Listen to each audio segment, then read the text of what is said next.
आदाब नाजरीन, आप देख रहे हैं गुलिस्तान न्यूज। सुबह के 8:38 हो चुके हैं। सलाम जी के प्रोग्राम लेकर मैं आपका मेज़बान गौहर कुची आपकी खिदमत में हाजिर। और ये प्रोग्राम आप बराह रास्त 10 बजे तक देख सकते हैं, जिसमें जम्मू कश्मीर से लेकर मुल्की और मुल्क से लेकर खलीज के अंदर इस वक्त क्या कुछ ताज़ा सूरत हाल है वो हम आपको बताएंगे। और इस प्रोग्राम में मेरे साथ देने आए हैं एग्जीक्यूटिव एडिटर इशफाक गौहर। जहां हम जम्मू कश्मीर के हवाले से आज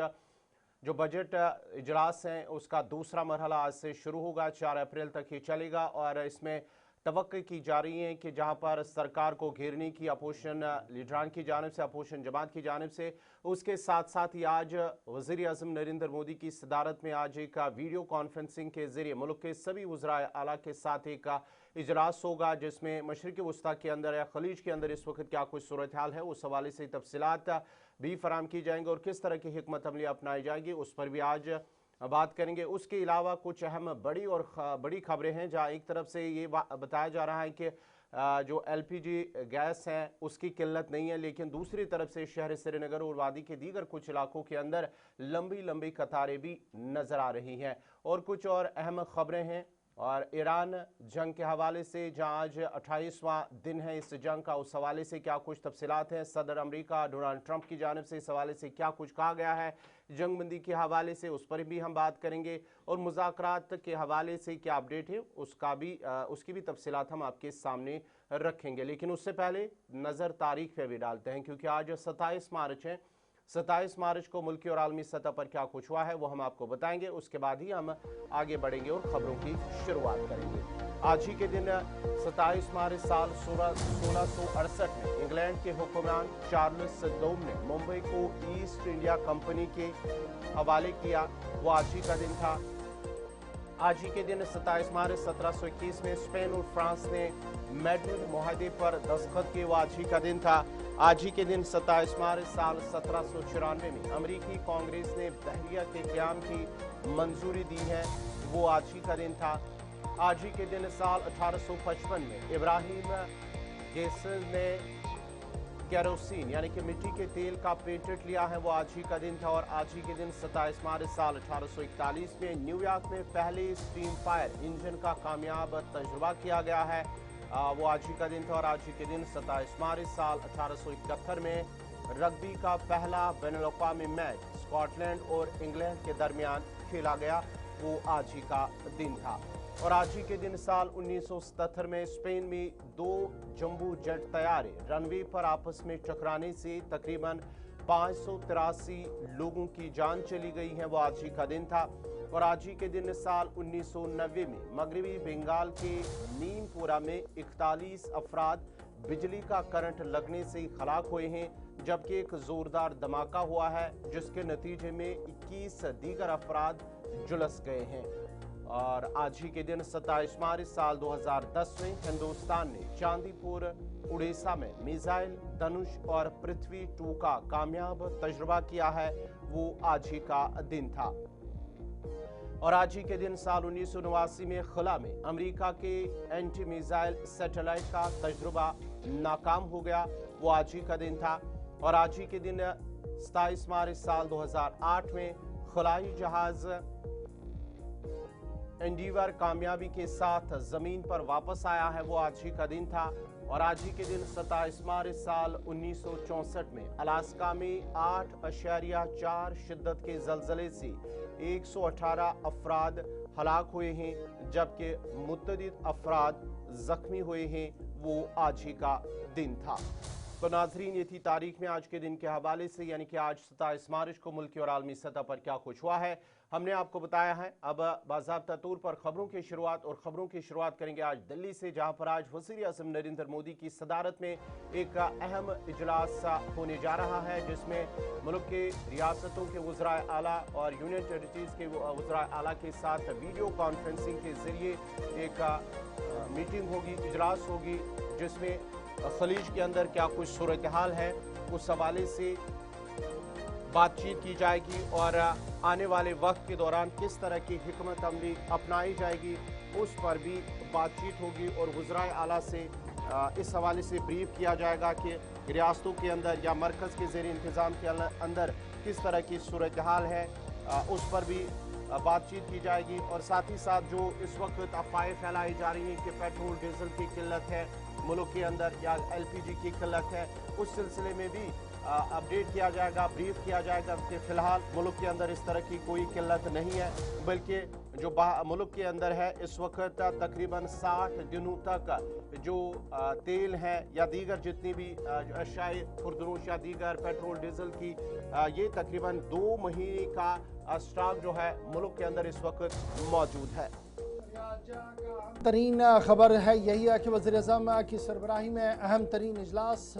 आज होना है, जहां काबीना सब कमेटी का इजलास होना है। वहीं पर मुख्तलिफ वज़राए आला के साथ भी आज बाद सपहर मुलाकात होनी है और ये वीडियो कॉन्फ्रेंसिंग के ज़रिए से तमाम रियासतों के वज़राए आला के साथ वज़ीर-ए-आज़म साहब की मुलाकात है, मीटिंग है। और इस मीटिंग का बुनियादी मकसद ये है कि इजराइल, ईरान और अमेरिका के बीच जो जंग चल रही है और आबनाए हरमुज से जो जहाज़ों की रवानी पर रोक लगी है, अगरचे भारत, पाकिस्तान और कुछ और मुल्कों के लिए जहाँ तेल के जहाज़ जो है वो निकलना शुरू हो गए हैं, लेकिन उसके बावजूद भी एनर्जी क्राइसिस जो दुनिया भर के अंदर है उसका असर भारत के अंदर भी मुख्तलिफ शहरों के अंदर दिखना शुरू हो गया है। अगरचे हुकूमती इदारों की तरफ से मुसलसल इस बात की यकीन दहानी कराई गई है कि आइंदा 60 दिनों तक हमारे पास ज़ख़ीरा मौजूद है और 60 दिनों तक किसी तरीके की कोई किल्लत नहीं होगी। लेकिन आज एक कंप्रहेंसिव मीटिंग होगी और उसमें फीडबैक लिया जाएगा और वज़ीर-ए-आज़म अपनी बात रखेंगे और आइंदा की हिकमत अमली को तरतीब दिया जाएगा कि अगर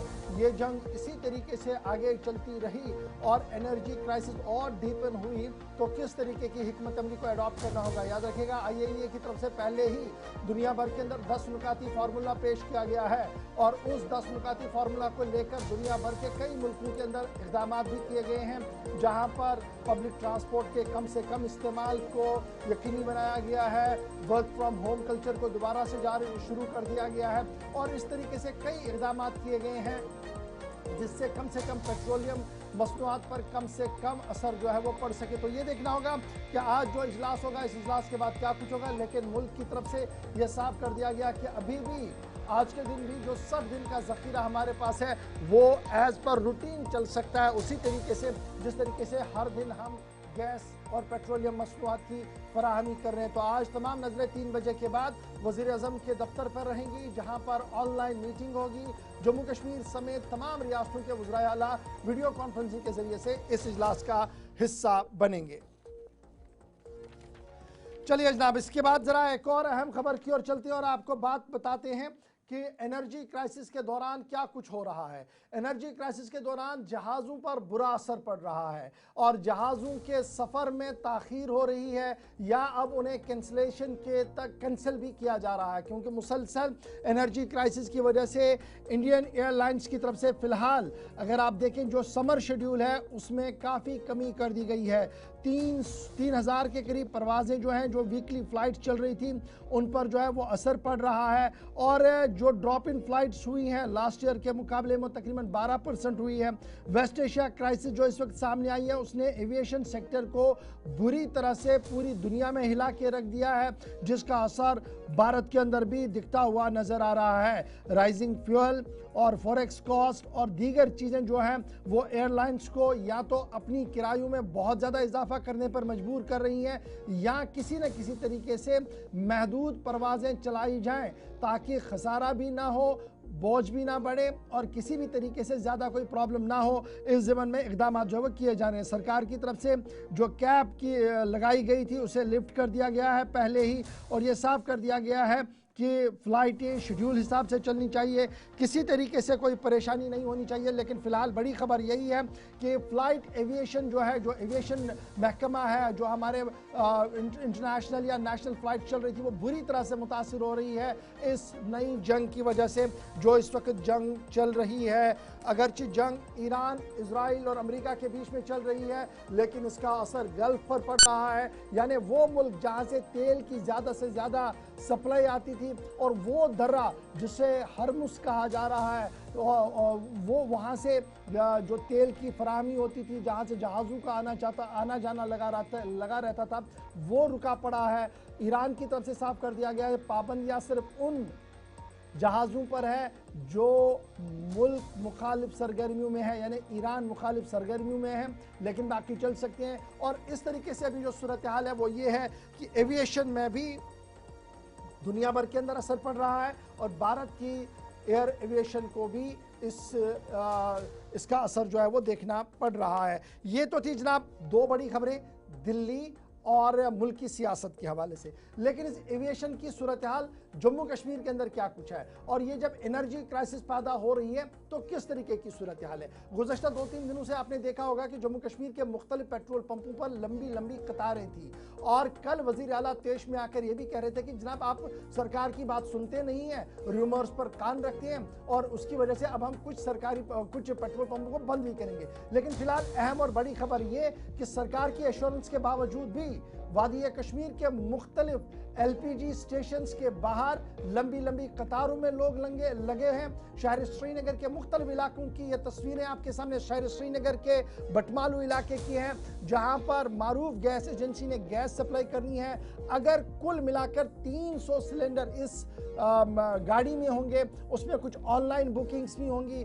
कुछ ऑफलाइन बुक्स भी आएंगी, लेकिन अभी जो इब्तिदाई रिपोर्ट्स हमारे पास श्रीनगर से है कि इस वाली लाइन में तकरीबन 4000 के करीब लोग खड़े हैं जो इंतजार में हैं और ये इंतजार सुबह 7 बजे से शुरू हुआ है। अब ये सिर्फ शहर श्रीनगर की सूरत हाल नहीं है, इस तरीके की सूरत हाल मुख्तलिफ इलाकों के अंदर है। लेकिन अमूरी सार्फिन व अवामी तकसीमकारी महकमे का मानना है कि जनाब न तो पेट्रोल की कोई किल्लत है, न डीजल की कोई किल्लत है और ना ही कोई गैस की किल्लत है। LPG फराहम करने वाले एजेंसीज की तरफ से साफ किया गया है कि हमने जी एक सिस्टम मुतारफ कराया, उस सिस्टम के तहत आपने बुकिंग करनी है, आपको एक OTP आएगा, उसके बाद आपके घर गैस आएगा। बहुत सारे लोगों के पास इस तरीके की सहूलियत जो आ रही है, लेकिन बहुत सारे सार्फिन का यह मानना है कि OTP आ नहीं रहा है, बुकिंग हो नहीं रही है, जिसकी वजह से उन्हें घर से बाहर अपने सिलेंडर लेकर जाना पड़ रहा है, लंबी लंबी लाइनों में इंतजार करना पड़ रहा है। तस्वीरें आपके सामने शहर श्रीनगर के बटमालू इलाके की, जहां पर आज सुबह गैस की तकसीमकारी होनी थी। एक चीज जहां मैं आपसे जानना चाहूंगा, हुकूमत का मानना है कि कोई किल्लत नहीं है, ना ही गैस की, ना ही पेट्रोल की, ना ही डीजल की, लेकिन उसके बावजूद जब हम सड़कों पर देख रहे हैं, न सिर्फ जम्मू कश्मीर के अंदर मुल्क भर के अंदर भी इस तरह की सूरत हाल बनी हुई है। पेट्रोल पंपों के बाहर भीड़ है, गैस अगर लेना हो तो वहां पर भी भीड़ नजर आ रही है। ये श्रीनगर की अभी की तस्वीरें हैं। अगर 300 सिलेंडर देने हैं, लेकिन तकरीबन 1000 के 4000 के करीब वहां पर लोग इस वक्त कतारों में नजर आ रहे हैं। कहां पे ये जो गैप है वो नजर आ रही है? देखिए, गैप दो तरह से है। एक ये कि जो पेट्रोलियम मसनूआत बेचने वाली कंपनियां हैं, चाहे वो HP है, इंडाना है, दीगर कंपनियां हैं, उनको अपने सिस्टम को दुरुस्त करना पड़ेगा, नंबर 1। नंबर 2, इसमें कोई शक नहीं है, पैनिक जरूर है पूरे मुल्क के अंदर, ये सिर्फ जम्मू कश्मीर के अंदर पैनिक नहीं है, इंटायर इंडिया में पैनिक है। इंडिया से बाहर आप पाकिस्तान देखिए, सूरत हाल सबके सामने है, वहां तो पहले ही लॉकडाउन जैसी सूरत हाल है। फिर आप पाकिस्तान से थोड़ा सा बाहर आइए, अफगानिस्तान की ओर देखिए तो सिचुएशन एंटायरली डिफरेंट आपको आएगी और एंटायर इस पूरे रीजन में सूरत हाल इसी तरीके की बनी हुई है। इवन की US के अंदर भी एनर्जी क्राइसिस का असर जो है वो देखने को मिला है। आज सुबह हमारी इस बात की कंफर्मेशन हुई है, एनर्जी क्राइसिस है, इसमें कोई शक नहीं। लेकिन जो जखीरा मुल्क के अंदर होता है, क्या वो हमें वाफिर मिकदार में मैसर है? तो बिल्कुल जनाब, वो 60 दिन के लिए है, for 60 days. Let it be not 60 days, 50 days के लिए तो हमारे पास है। लेकिन अब क्या हो रहा है? अब ये हो रहा है कि जनाब कोविड जैसी सिचुएशन में जो हमने देखा कि सब लॉकडाउन हो गया, किसी को बाहर आने की इजाजत नहीं, बहुत सारे लोगों को दिक्कतें हुई। फिर सरकार ने एक इंट्रीम अरेंजमेंट चलाया, गैस कैसे देनी है, दुकानें कैसे चलानी है, मेडिसिन कैसे देनी है, अस्पतालों तक कैसे जाना, और उसको ईज आउट किया गया। अभी जो सिचुएशन है ये पैनिक वाली सिचुएशन, सरकार कहती है हमारे पास सब कुछ है, लेकिन जब आप ग्राउंड पर देखते हैं आज भी हमारे ऑफिस के लेफ्ट राइट में जो पेट्रोल पंप है वो खाली पड़े हैं, दैट मीन्स किल्लत है। नंबर 2, जो डिलीवरी सिस्टम गैस का है वो बुरी तरह से मुतासर हुआ है। कुछ लोगों के लिए ऑनलाइन बुकिंग्स हो रही हैं लेकिन उन्हें मिल नहीं रही। कल मैं एक मशहूर व्लॉगर है हमारे कश्मीर से, उन्होंने अपना दिखाया था, देखिए जी मैंने बुकिंग की है और मेरा ये OTP भी आया है, और जब मैं पता कर रहा हूँ मेरे गैस का वो तो किसी को दे दिया गया है। लूप होल्स है, इन लूप होल्स को अगर प्लग किया जाए प्रॉपर्ली तो सिचुएशन ठीक होगी, वरना ये सिचुएशन है इससे ज्यादा। आखिर पर एक चीज जानना चाहूंगा, क्या ये माना जाए जो सप्लाई आनी है बाहर से वो सप्लाई आहिस्ता यानी कि कम हुई है, वो आ नहीं रही, और जो खर्चा इस वक्त मुल्क के अंदर हो रहा है वो ज्यादा हो रहा है, उसकी वजह से असर हमें नजर आ रहा है? देखिए, डिमांड बहुत ज़्यादा है और आपका इनपुट बहुत कम है। इनपुट में अगर आपके रोज़ में 10 जहाज आ रहे थे, वो 3 आ रहे हैं, तो दैट मीन्स कहीं ना कहीं प्रॉब्लम है। और फिर अदर सोर्सेज से जो हम लेते थे वहाँ पर भी किल्लतें हैं अभी। अभी थोड़ा देर देखिए, जिन जिन देशों से हम लेते थे ना, जिन मुल्कों से हम लेते थे, वो भी तो सोच रहे हैं नहीं कि अगर ये एनर्जी क्राइसिस थोड़ा और ज़्यादा बढ़ी तो हमने क्या करना है। वो भी थोड़ा थोड़ा करके देते हैं। जैसे यूएस ने कहा कि आप रशिया से ले लीजिए जी तेल। अब तेल वाला मामला जब वहां आएगा तो रशिया भी सोचेगा कि मैं दूं ना दूं, कितना नहीं दूं। बिजनेस ठीक बात है, लेकिन जब एनर्जी क्राइसिस नेशनल और इंटरनेशनल हुकअप पर आएगी तो हर एक स्टेट अपना पहले दिखता है और उसके बाद बिजनेस दिखता है। लेट अस होप सो कि यह मसला हल हो, और उम्मीद करें कि प्राइम मिनिस्टर साहब जब आज बात करें तो जरा खुल के आज बात हो कि सिचुएशन किस तरीके की है। चलिए जनाब, इसके बाद बढ़ते हैं जी आगे। बात जम्मू कश्मीर की चल रही है, तो एक और खबर से आपको बाखबर करते हैं और आपको बताते हैं कि जम्मू कश्मीर के अंदर ईज ऑफ डूइंग बिजनेस, यानी हम तिजारत को मजीद आसान कैसे बनाएं, इस जिम्मन में एक खाका और नक्शा खींचा गया नई दिल्ली के अंदर। वजीर आजम साहब ने पूरे मुल्क के अंदर ईज ऑफ डूइंग बिजनेस का एक नया नक्शा खींचा। उसका इतलाक जम्मू कश्मीर के अंदर भी हुआ, बड़े बड़े होर्डिंग्स और बैनर्स लगे। लेकिन जमीनी सूरत हाल ये है कि ईज ऑफ डूइंग बिजनेस आज भी जम्मू कश्मीर के अंदर मुश्किल तरीन मामला बनता हुआ नजर आ रहा है। रिफॉर्म जो करने थे उस पर आज भी ग्राउंड जीरो पर सवाल है। पोर्टल जिस पर रजिस्ट्रेशन प्रोसेस होता है, जो ऑनलाइन सारा कुछ चलना चाहिए था जनाब, उसमें ग्लिच है। आईटी इश्यूज बहुत ज़्यादा इसमें आ रहे हैं। एंटरप्रेन्योर्स का यह मानना है कि जनाब हमें एक नहीं, दो नहीं, कई महाजों पर डिले हो रहा है, जिसकी वजह से हम जो काम शुरू करना चाहते हैं वो हो नहीं पा रहा है। इन्फ्लुएंसर्स यानी जो वो लोग जो दूसरे को देखकर ये करके अगर ये कर सकता है मैं भी करूं, जब वो इस मैदान में आता है तो वो सर्द हो जाता है, वो ठंडा पड़ जाता है और उसका वो जो जज्बा सारा खत्म हो जाता है। और सिंगल विंडो सिस्टम जिसको लेकर हुकूमत हमेशा अपनी पीठ थपथपा रही है, उस सिंगल विंडो सिस्टम पर आज के दिन में भी ईज ऑफ डूइंग बिजनेस पर एक बड़ा सवाल है। अब ये पूरा मामला है क्या, समझने की कोशिश करेंगे, क्योंकि भारत ग्लोबल रैंकिंग में 142 पायदान पर था 2014 में और 2020 में 63 पर आ गया, यानी बेहतर हुआ था। लेकिन जम्मू कश्मीर आते आते ये परेशानियां क्यों हैं? आसिफ रशीद के पास हम सीधे चलेंगे, हमारे न्यूज़ एडिटर हमारे साथ ज्वाइन कर चुके हैं। आसिफ, पूरे मुल्क के अंदर ईज ऑफ डूइंग बिजनेस का नारा है और इस नारे का इतलाक हमने गुजरात से लेकर महाराष्ट्र से लेकर मुंबई से लेकर दीगर रियासतों के अंदर देखा है, काफी बेहतर है। लेकिन जब जम्मू कश्मीर की बारी आती है तो यहां पर हर बार कोई ना कोई परेशानी, और इस बार भी ईज ऑफ डूइंग बड़ा अच्छा नारा है, किताबों में है, सरकारी कागजात में है, लेकिन ग्राउंड जीरो की पोजीशन है क्या? देखिए इशफाक, जब ये लफ्ज़ ईज ऑफ डूइंग बिजनेस हम इस्तेमाल करते हैं तो एक बात समझ में आती है कि जो पॉलिसी बनाई गई और अमल दरामद दोनों में एक वाज़ेह फ़र्क है। और कागजों में आलमी दर्जाबंदी में हम देखें तो इस्लाहत वहाँ मौजूद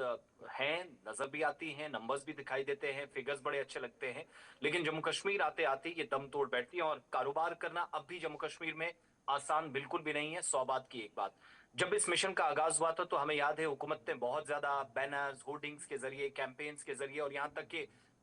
15 अगस्त और 26 जनवरी को जब प्रोग्राम हुए तो उस वक्त भी वज़ीर आज़म ने लाल किले से लेकर दीगर तकरीबात में भी इस चीज का जिक्र किया। मुख्तलिफ रियासतों के वज़ीर आला बात करते रहे, इंक्लूडिंग जम्मू कश्मीर। लेकिन जम्मू कश्मीर में ये निज़ाम आज भी मुकम्मल तौर पर अगर गैर फाल समझे या कहें तो गलत नहीं होगा, क्योंकि 2014-15 में जब ये प्रोग्राम मुतारिफ कराया गया था तो उस वक्त ये असल मकसद इसका था कि बिजनेस के मामलात में जो बोझ कारोबारियों पर है, स्टेक होल्डर्स पर है, उसको कम किया जाए, डिजिटाइजेशन के जरिए शफाफियत के निजाम को बेहतर बनाया जाए। और उस वक्त 142वां नंबर था जो आपने बताया। 2020 आते 63rd नंबर पर हम पहुंचे, जो एक बड़ी कामयाबी थी मुख्तलिफ रियासतों और यूनियन टेरिटरीज के अंदर। लेकिन जम्मू कश्मीर आते आते इन इस्लाहात ने दम तोड़ा, रिफॉर्म्स एक्शन प्लान का हिस्सा प्रॉपर नहीं बन सकी, जमीनी सतह पर अमल दरामद नहीं हुआ। उसकी मुख्तलिफ वजूहात थी। जब हमने कारोबारियों से बात की, जो स्टेक होल्डर्स हैं उनसे बात की, उनसे जानने की कोशिश की कि तकनीकी परेशानी कहां पर आ रही है, क्या एडमिनिस्ट्रेटिव पार्ट पर गैर संजीदगी है या फिर दीगर जो वाबस्ता अफराद हैं वो इस बात को, इस फॉर्मूले को समझने में नाकाम रहे, तो पता चलता है कि सबसे बड़ा मसला है वो आईटी इंफ्रास्ट्रक्चर का है। आज जम्मू कश्मीर के अंदर आईटी इंफ्रास्ट्रक्चर की कमी है। जितने लोग काम करते हैं उस हिसाब से मुनासिब इंफ्रास्ट्रक्चर हमारे पास नहीं है। पहली सच्चाई हमें वहां उन कंसर्न लोगों से पता चली। दूसरी बात कि अगर लोग दफातर में जाते भी हैं ईज ऑफ डूइंग बिजनेस के नाम पर, तो वहां जो लोग इसमें मदद करना चाहते हैं, जो मुआवनत करना चाहते हैं, जो कंसर्न लोग हैं, ऑफिसर्स हैं, मुलाजिम हैं, मिनिस्ट्री से लेकर महकमों तक, उनको खुद तकनीकी एतबार से इसकी तरबियत ही नहीं है, ट्रेनिंग ही नहीं है कि कैसे जिस विंडो को आपने कारोबार आसान बनाने के लिए खोला था वो मुश्किल बना दिया गया था। नंबर 2, ये पता चलता है एक और बड़ा मसला कि डिजिटाइजेशन के बावजूद भी डॉक्यूमेंट्स ऑनलाइन के साथ साथ फिजिकल तौर पर भी जमा करवाने पड़ते हैं। जो मकसद उस वक्त था वो मर गया। इसका मतलब कि ऑनलाइन सब कुछ नहीं होता। आईटी सेक्टर में इंफ्रास्ट्रक्चर जीरो है, जिससे ना सिर्फ ये जो रिफॉर्म्स थे इनका मकसद मुतासिर हुआ, बल्कि अखराजात जो थे और वक्त बचाने वाली जो बात गवर्नमेंट ने कही थी, जो बार बार हवाला दिया जा रहा था कि ऑनलाइन विंडो और ये सिंगल विंडो सिस्टम से सब कुछ ठीक हो जाएगा, वो नहीं हुआ। फिर एक और चीज, 2020 से 2024 के बीच अगर सब कुछ ठीक होता तो 700 प्लस एमएसएमईज जो माइक्रो स्मॉल जो इंडस्ट्रीज थी, मीडियम इंडस्ट्रीज थी, छोटे कारोबारी थी, सांबा और गिरदोनवा में जम्मू प्रोविंस के अंदर सबसे ज्यादा ये 700 यूनिट्स क्यों बंद हुए, इसका जवाब भी अथॉरिटीज आज तक नहीं दे सकी। मजीद जब हमने इसमें गहराई से तहकीक की, कंसर्न लोगों से पूछा, स्टेक होल्डर से पूछा, तो पता चला कि सबसे बड़ा मुश्किल जो मसला पेश आ रहा है वो डिजिटली कोई जो लोग रजिस्टर करवाना चाह रहे हैं, जिन लोगों को आज भी कहीं अगर चीजें समझ नहीं आती तो ऑनलाइन जाकर चीजें समझने की कोशिश करते हैं। कारोबारी सरगर्मियां तमाम की तमाम जो कमर्शियल एक्टिविटीज हैं वो डिपेंड है डिजिटाइजेशन पर, लेकिन जो लोग काम करवाना चाहते हैं उनको खुद भी तरबियत नहीं। दैट मीन्स हम आहंगी की जो जरूरत डिपार्टमेंट लेवल पर, मिनिस्ट्रीज लेवल पर थी वो नहीं हो सकी है। और माहिरीन से जब हमने ये सवाल पूछा तो मैक्सिमम लोगों का ये मानना है कि इस सूरत में अमल दरामद इस पॉलिसी पर कर पाना बहुत मुश्किल है। अब जम्मू कश्मीर के अंदर इन नताइज से ये साफ पता चलता है कि महकमों के दरमियान, मुतलका अफराद के दरमियान मजबूत अमल दरामद तब तक मुमकिन नहीं है जब तक हकीकी मानों में सहूलत ना दी जाए। तो सिंपल सी बात यह है कि आज भी जम्मू कश्मीर के अंदर ऑनलाइन के नाम पर या सिंगल विंडो सिस्टम के नाम पर कारोबार आसान हो, जो राह हमवार करने की कोशिश की गई थी, वहां इंफ्रास्ट्रक्चर की, सहूलियात की और मुतलका अफराद की तरबियत की कमी की वजह से जम्मू ये कश्मीर में तमाम कारोबारी परेशानियां अफराद देखने को मिली। जबरदस्त बहुत शुक्रिया जी मुतासिर हो आसिफ रहे हैं। रुशदा हमारे साथ ज्वाइन करने के लिए। अच्छा जी, थोड़ी देर पहले हम यही बात कर रहे थे गौर कुछ कि जनाब हमने बुकिंग तो की, ओटीपी आया, लेकिन बाद में पता नहीं क्या हुआ, जो एक मशहूर ब्लॉगर ने भी कहा था। और वही आसिफ बता रहे कि हम इंफ्रास्ट्रक्चर वाइज जो आईटी में हमें काम करना था हम उसकी ओर तवज्जो नहीं दे रहे हैं, जिसकी वजह से न सिर्फ ईज ऑफ डूइंग बिजनेस में हमें परेशानी आ रही है बल्कि दीगर मामलात में भी हमें काफी मुश्किलों से दो चार होना क्या पड़ रहा यानी है। ये माना जाए यहाँ पर एक तो माहिरीन इसके अंदर उनकी कमी है, तरबियत की कमी है, जिसकी वजह से ये मुश्किल होता जा रहा है? बिल्कुल तरबियत की 100% कमी है, न हमारे बैक एंड पर न फोर एंड पर जो लोग बैठे हैं, जो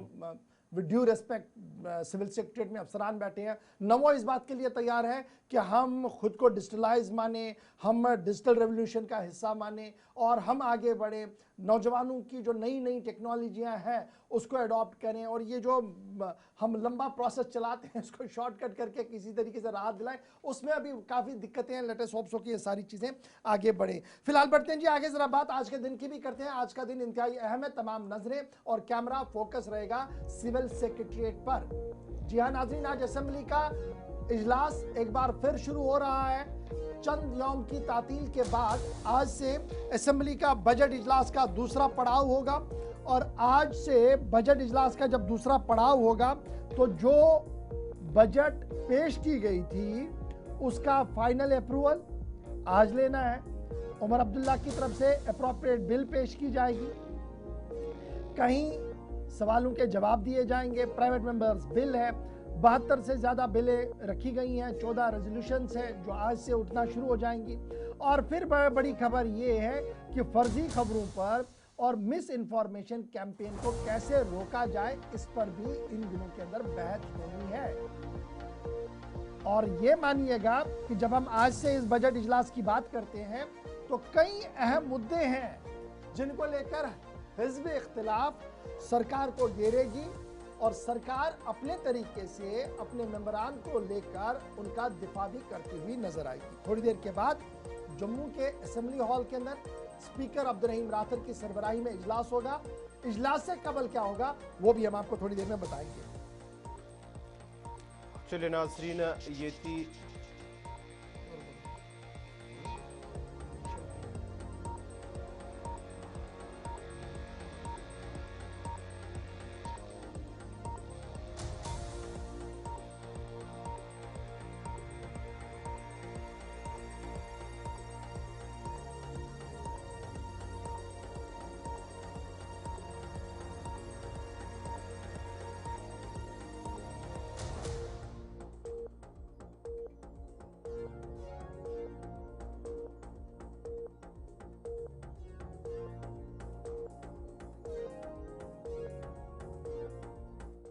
असेंबली की बात हो रही है तो असेंबली के हवाले से बड़ी और अहम खबर आज बजट इजलास का दूसरा मरहला और इस सिलसिले में आज जम्मू कश्मीर असेंबली में कानूनी जो उमूर है उसकी जांच आज असेंबली के अंदर और उसके साथ साथ ही उमर अब्दुल्ला जो Jammu Kashmir power development reports जो है वो आज असेंबली के अंदर पेश करेंगे और उसके साथ साथ ही PAC और एमनेस्टी और PSU कमेटियों के इंतखाबात जो है वो आज किए जाएंगे और 3 मंजूरी बिल भी पेश और मंजूर किए जाएंगे। इस तरह की इतलात फिलहाल असेंबली के अंदर से बिजनेस जारी कर दिया गया। उसके तहत आज का दिन इंतहाई अहम है क्योंकि power development corporation Jammu Kashmir power development corporation की रिपोर्ट ऐवान के सामने पेश की जाएगी और ये फाइनेंशियल रिपोर्ट साल 2016-17, 17-18 और 19-20 के हवाले से वजीर आला आज खुद ऐवान के सामने रखेंगे। और उसके साथ साथ आज ही अहम तरीन कमेटियां public accounts committee, estimate committee और पब्लिक सेक्टर अंडरटेकिंग PSUs के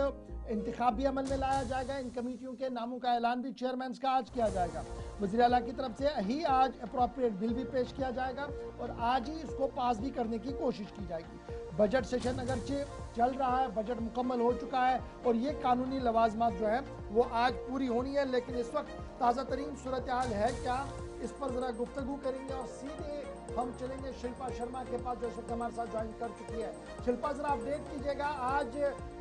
काफ़ी दिनों की छुट्टी के बाद, ईद और नवरात्रा की छुट्टी के बाद बजट इजलास का दूसरा पड़ाव है और जो असेंबली सेक्रेटरीट की तरफ से रात देर के बयान जारी किया गया है उसमें लिस्ट ऑफ बिजनेस में कई अहम तरीन मामला जो है वो ऐवान के सामने रखे गए हैं आज और साथ साथ तकरीबन 30 से ज़्यादा ऐसे सवालात हैं जो मेंबरान की तरफ से पूछे जाएंगे। अभी असेंबली सेक्रेटरीट के बाहर किस तरीके का माहौल है और कितनी तैयार सरकार उन तीखे सवालों का जवाब देने के लिए जो प्रिंसिपल अपोजिशन पार्टियों की तरफ से आज उठाए जाएंगे?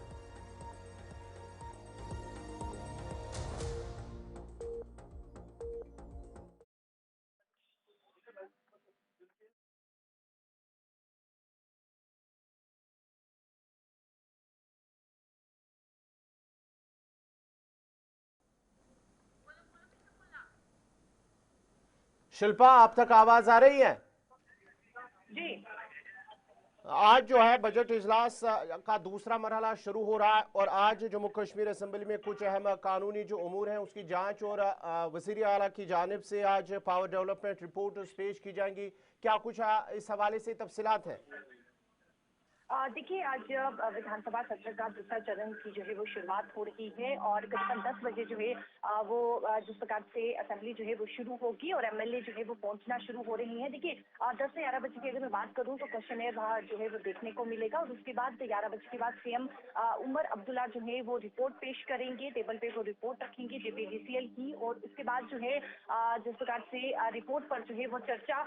होगी और कहीं न कहीं जो है वो जो रिपोर्ट पेश की जाएगी उस पर एक बड़ी डिस्कशन होने की भी संभावना है। देखिए, अगर हम बात करें जिस प्रकार से नेशनल कॉन्फ्रेंस की या फिर जो तमाम पार्टीज हैं उनके द्वारा जो है वो कहीं न कहीं सवाल जो है वो उठाए जाएंगे। हो सकता है कि जो रिपोर्ट पेश की जाएगी जिसको लेकर चर्चा होगी तो उसमें भी कई सारे सवाल जो है वो अलग अलग पार्टी, भारतीय जनता पार्टी है या फिर PDP है, उनके द्वारा जो है वो सवाल उठाए जाएंगे। तो 11 बजे के बाद CM उमर अब्दुल्ला जो है वो रिपोर्ट पेश करने वाले हैं और ये रिपोर्ट बेहद अहम रहने वाली है क्योंकि 2016 से लेकर जो है ये 18-19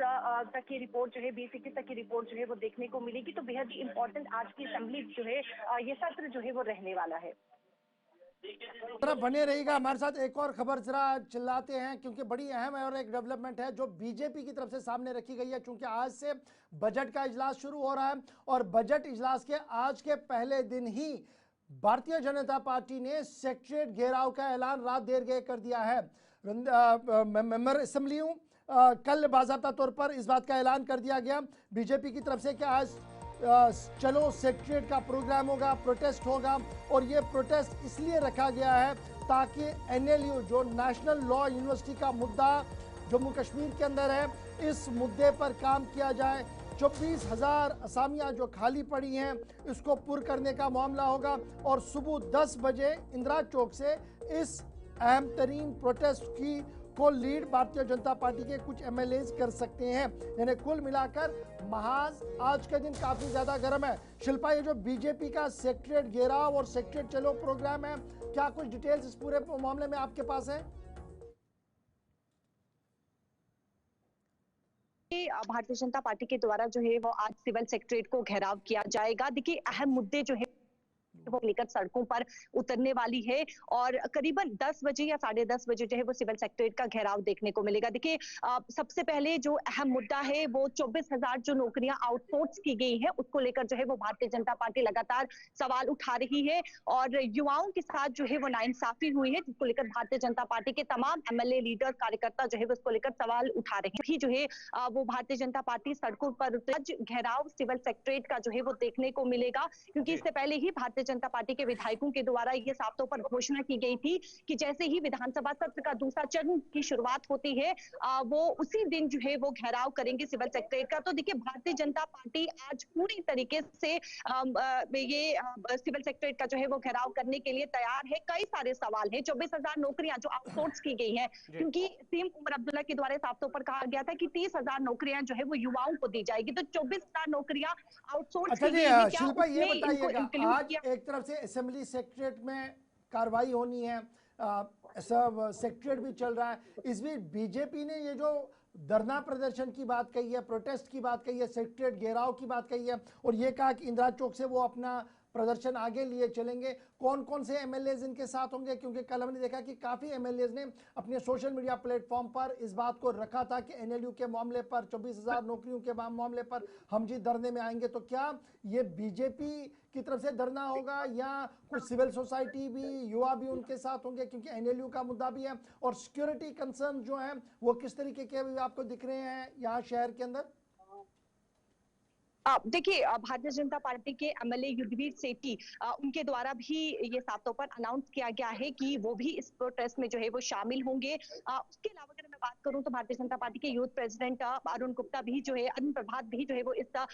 प्रोटेस्ट में जो है वो शामिल होंगे। देखिए, बाहर सिविल सेक्रेटरीट का घेराव तो किया जाएगा, ये घोषणा तो की गई है, लेकिन अंदर भी असेंबली में भी हंगामा होने की संभावना है, क्योंकि इससे पहले भी 24,000 नौकरियां जो आउटसोर्स की गई है इसको लेकर मुद्दा उठाया गया था, एनएलयू को लेकर मुद्दा उठाया गया था। तो असेंबली जब सत्र शुरू होगा तब उस दौरान जो है वो हंगामा होने की भी संभावना जो है वो बनते हुए नजर आ रही है। बहुत शुक्रिया शिल्पा, आपका आप बने नजर बनाए रखिए, सोशल मीडिया प्लेटफॉर्म पर हमारे नाजरीन को भी बताएं। लेकिन बीजेपी ने अपना कैंपेन और ज्यादा तेज किया है और कैंपेन सोशल मीडिया पर भी चलाया जा रहा है और यही वजह कि कल से लेकर अभी तक बीजेपी की तरफ से अपने सोशल मीडिया प्लेटफॉर्म का इस्तेमाल करते हुए नेशनल कॉन्फ्रेंस के साबिक वजीर आला डॉक्टर फारूक अब्दुल्ला और उमर अब्दुल्ला पर बैक टू बैक कई हमले किए हैं और कुछ तस्वीरें और पोस्टर जारी करते हुए कहा गया कि किस तरीके से नेशनल कॉन्फ्रेंस कम्युनल सियासत जम्मू कश्मीर के अंदर कर रही है। जी नाज़रीन, भारतीय जनता पार्टी की जानिब से उमर अब्दुल्ला यानी कि अब्दुल्ला खानदान के खिलाफ एक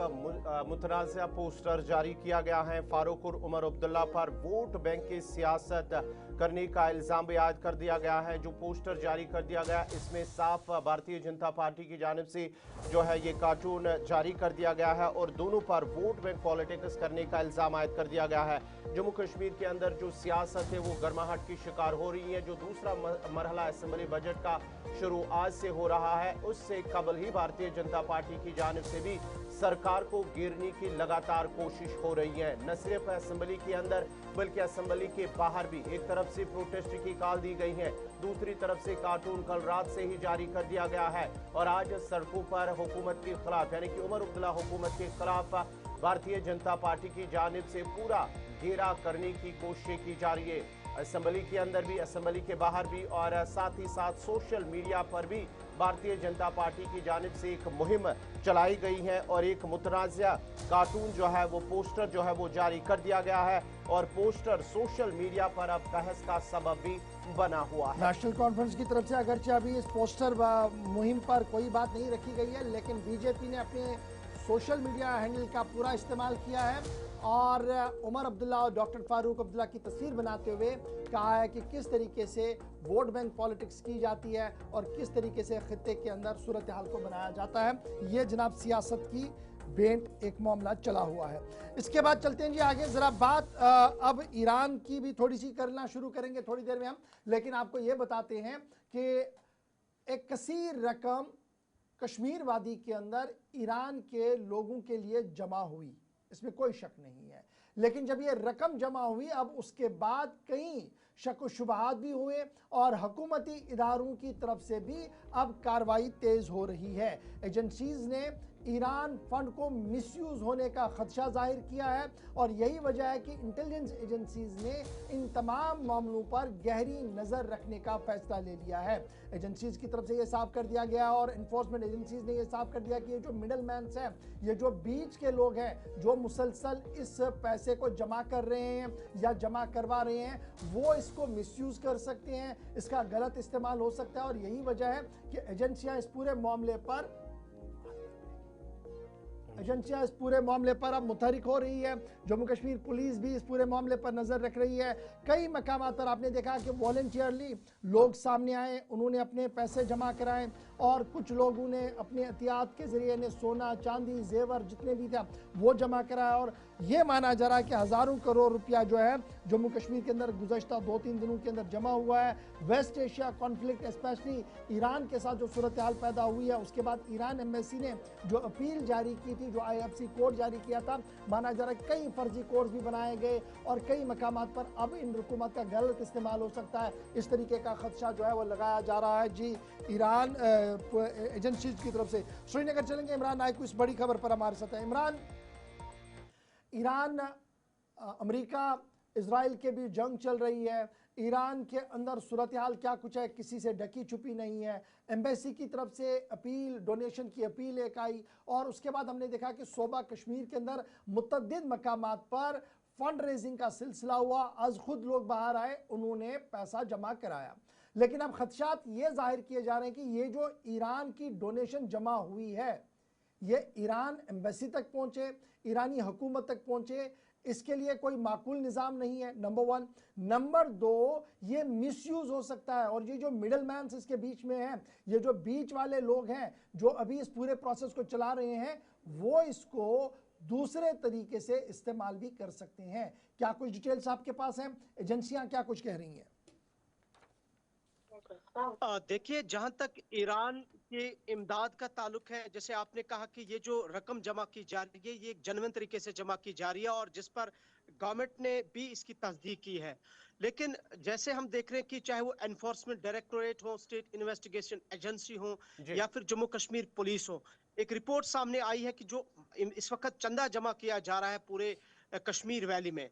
वो चंदा मुस्तहिकीन तक पहुंचे जो एम्बेसी की तरफ से नंबर दिया गया है या वो लोग जो डायरेक्टली एम्बेसी के साथ राब्ता करते हैं, वहां चेक उनको देते हैं, कैश उनको प्रोवाइड करते हैं या जिन्स की सूरत में उनको मदद करते हैं, वो एक तरीका है। दूसरा तरीका यह है कि गवर्नमेंट की तरफ से कहीं पे कोई किसी तरीके से पैसा जमा जा रहा है या कोई जेन्युइन जो रिकॉग्नाइज्ड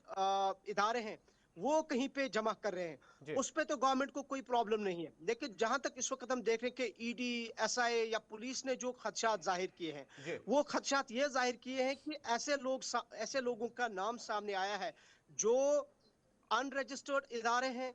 जो ईरान है, कश्मीर से ताल्लुक रखते हैं, जो पैसा जमा करे और इसका किसी को मालूम ही नहीं है कि वो पैसा किन के खातों में जा रहा है। और इस पे जो रिपोर्ट सामने आई है, जो खदशात जाहिर एजेंसियों ने किए, वो सिर्फ इसीलिए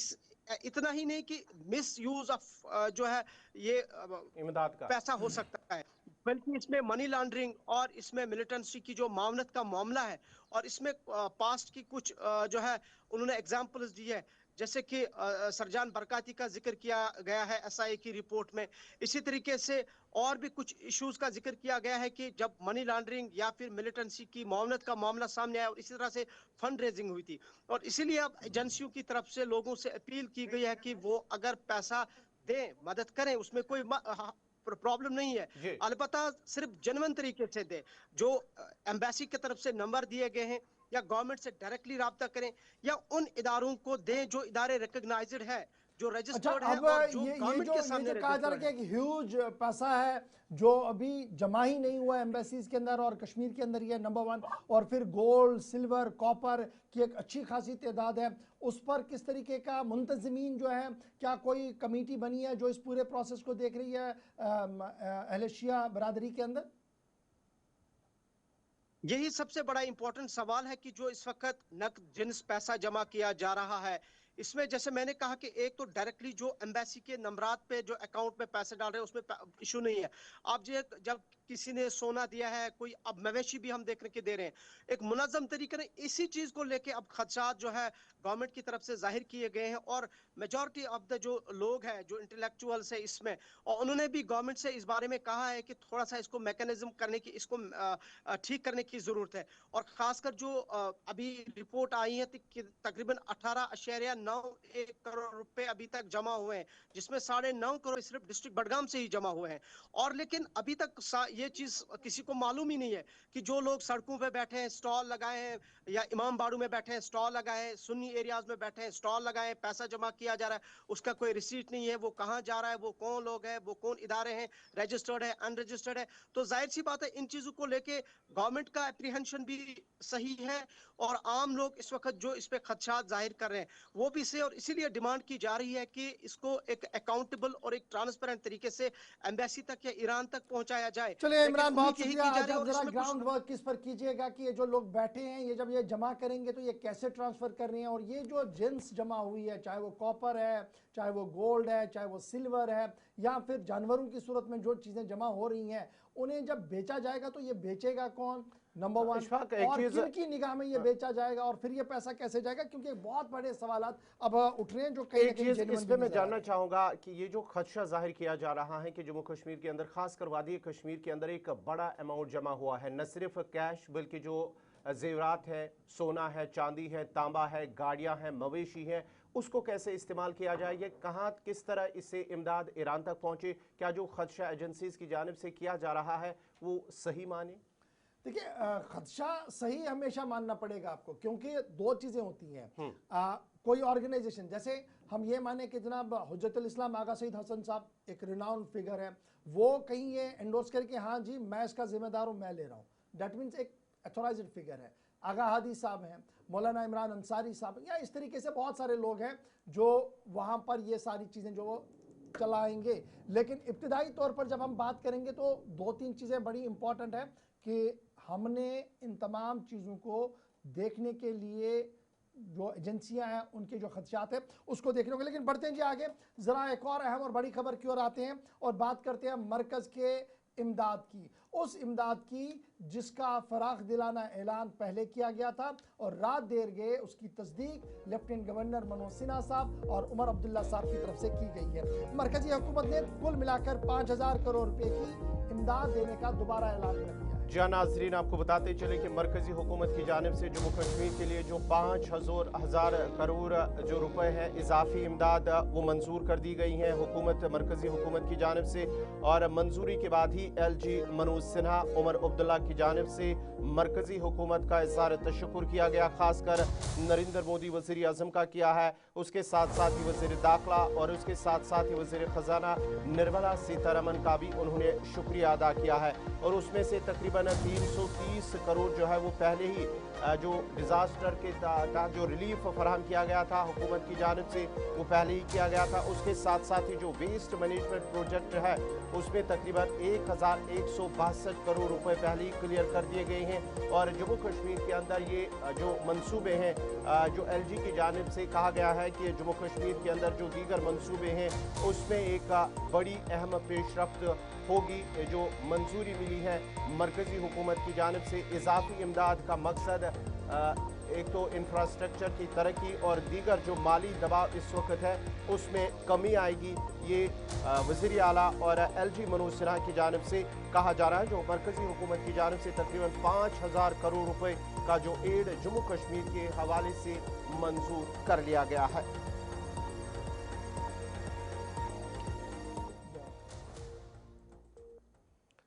चलिए नाजरीन, अब जरा बढ़ते हैं आगे। बात जरा अब कैबिनेट की करते हैं, क्योंकि कल वज़ीर आला उमर अब्दुल्ला की सदारत में काबीना का एक अहम इजलास जम्मू के अंदर मुनक्कद हुआ है, जिसमें कुछ अहम मामलात पर बातचीत हुई है। कई अहम मंसूबों को मंजूरी भी मिली है वज़ीर आला उमर अब्दुल्ला की जानिब से, जिसमें जो है काबीना ने श्रीनगर में अहम फ्लाईओवर की मंजूरी दे दी है, और उसके साथ साथ ही जो गांधरबल ज़िला है, गुजहामा गांधरबल में एक जो ब्रिज है उसको भी मंजूरी मिली है। पांडीपुरा के अंदर ग्रिड स्टेशन की तामीर के लिए मंजूरी मिली है, और जो राजबाग फ्लाईओवर है उसमें 144 करोड़ रुपए वो मंजूर हुए हैं। उसके साथ साथ ही गुजहामा ब्रिज गांधरबल का पांडीपुरा ग्रिड स्टेशन वो भी मंजूर हुआ, इसकी भी सैंक्शन हुई है। और उसके अलावा जो सेहत और तिबी तालीम महकमे में तकरीबन 70 जो है गेजेटेड पोस्ट वो मंजूर हुए हैं, और उसके साथ साथ ही जो 60 जो अदलिया के अंदर जो उनके ओहदे हैं उन्हें मंजूरी दी गई है काबीना की जानिब से। और साथ ही साथ कुछ अहम जो बिल हैं, अप्रोप्रिएशंस बिल, वो क्लियर असम्बली के अंदर किए फॉर असम्बली के लिए किए गए हैं। कल काबीना जो इजलास हुआ है जिसमें सभी काबीनी उज़रा की जानिब से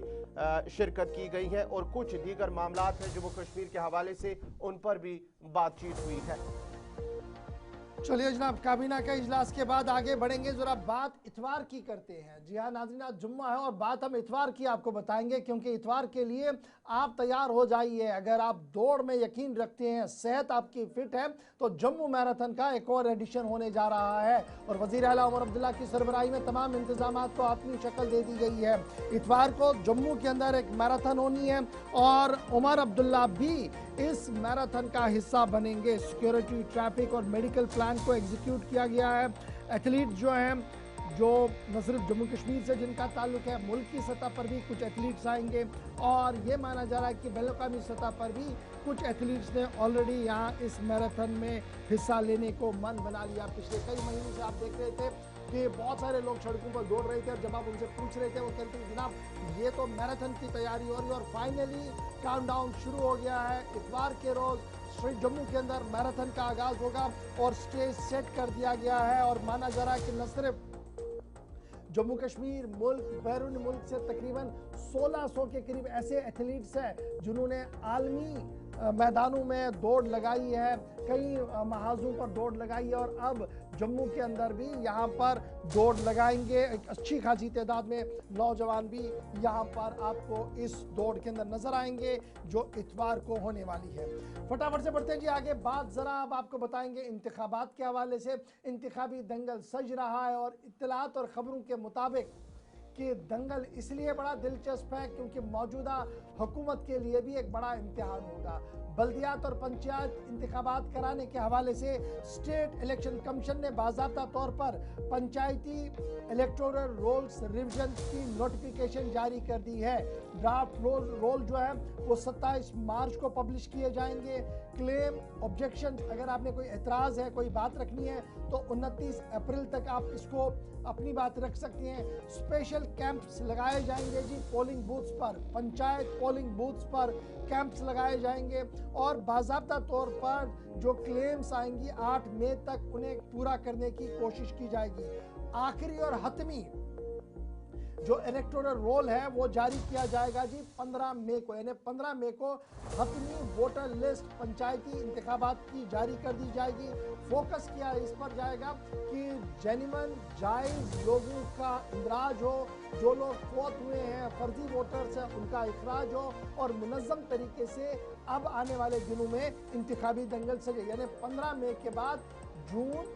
जुलाई और अगस्त के महीने में आपके पास पंचायती इंतखाबात का बिगुल बज सकता है। हमारे ज़राए इस बात की तस्दीक कर रहे हैं कि हुकूमती इदारे भी इस बात पर कमर कस चुके हैं कि पंचायती इंतखाबात होने हैं, और इत्तलात और ख़बरों के मुताबिक अमरनाथ यात्रा के फ़ौरन बाद इस पर अमल दरामद शुरू होगा, क्योंकि ऑलरेडी अमरनाथ यात्रा के हवाले से सिक्योरिटी अरेंजमेंट जम्मू कश्मीर के अंदर होंगे, और उसके साथ साथ ही फिर उसी सिक्योरिटी बंदोबस्त को ध्यान में रखते हुए स्टेट इलेक्शन कमीशन पंचायतों के इंतखाबात का ऐलान कर सकता है। तो याद रखिएगा, हतमी वोटर लिस्ट जो है वो 15 मई को जारी की जाएगी, 27 को पहला ड्राफ्ट शुरू होगा, 29 तक आप अपने एतराज़ात जमा कर सकते हैं, 8 मई तक उन तमाम एतराज़ात का जवाब मिलेगा, और 15 मई को वोटर लिस्ट जो है वो फाइनल जारी होगी। शांतमनु साहब जिन्हें इंचार्ज बनाया गया है, जो स्टेट इलेक्शन कमिश्नर है, उन्होंने बाकायदा तौर पर मीटिंग के बाद इन डेट्स का ऐलान कर दिया। तो इससे ये साफ लग रहा है कि आने वाले दिनों में जम्मू कश्मीर के अंदर इंतखाबी दंगल सजेगा।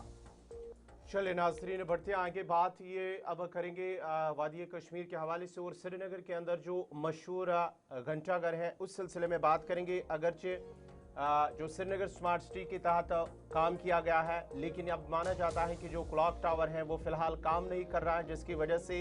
न सिर्फ मकामी लोगों बल्कि जो आने वाले सयाह हैं उनमें भी कहीं ना कहीं जो है मायूसी नज़र आ रही है। आपको बताते चले कि जो घड़ी है इस क्लॉक टावर की वो काम नहीं कर रही है और उसके साथ साथ ये 2023 के अंदर जो स्मार्ट सिटी प्रोजेक्ट के तहत यहाँ पर काम किया गया है, इसकी जो रिनोवेशन का काम हुआ है इस क्लॉक टावर पर, अब ये माना जाता है कि ये जो क्लॉक है इस टावर पर फिलहाल काम नहीं कर रहे हैं, जिस पर अब स्मार्ट सिटी प्रोजेक्ट। अच्छा जी, ये बड़ा ये याद रखिएगा, जब शहर का वक्त रुक जाएगा और स्मार्ट सिटी का ये हाल होगा तो फिर सवाल पूछे जाएंगे, क्योंकि इसी क्लॉक टावर को लेकर कई बार सवाल उठे और कई बार ये कहा गया कि अब की बार लेटेस्ट टेक्नोलॉजी, लेटेस्ट गैजेट्स है जी, सब कुछ लेटेस्ट है, लेकिन उस लेटेस्ट के बीच में ये जो सूरत हाल बन रही है ये इंतहाई अफसोसनाक है। हर घंटे जो यहाँ पर सायरन बजता था, जो अलार्म बजता था और हर एक को पता लगता था कि अब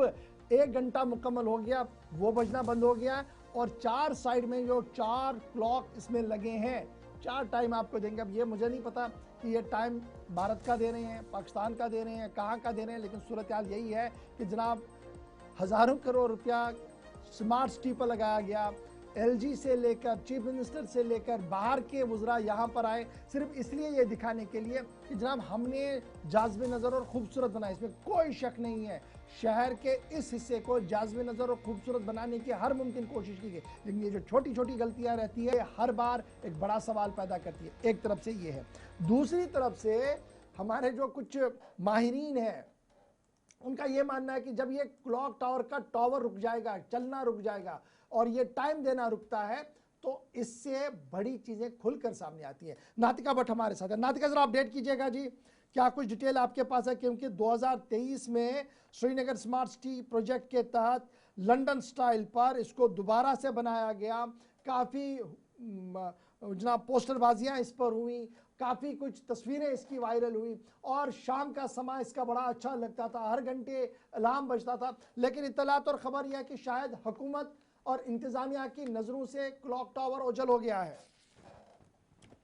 जी बिल्कुल, बात करें घंटाघर जो कि लाल चौक श्रीनगर का एक फेमस लैंडमार्क है, अभी काम नहीं कर रहा है। ज्यादा चहल पहल वहां पर हुआ करती थी, टूरिस्ट के साथ साथ लोकल्स की बात करें तो वहां पर मौजूद होते थे, बड़ी भीड़ भाड़ वहां पर रहती थी, क्योंकि घंटाघर जो है वो माना जाता है लाल चौक के अंदर। उसकी क्लॉक की अगर बात करें, अभी टाइम दिखाने वाली जो घड़ी तरीके से टाइम नहीं दिखा रही है और उसके साथ साथ हर घंटे बजने वाली जो बेल थी वो भी बंद हो गई है। इस वजह से अगर हम लोकल्स की बात करें और टूरिस्ट की बात करें तो वो बहुत ही ज्यादा डिसअपॉइंटेड हो गए हैं, क्योंकि पहले उसकी आवाज जो है उससे लोग टाइम का अंदाजा लगाते थे, क्योंकि हर 1 घंटे जो है बेल हो जाती थी। उस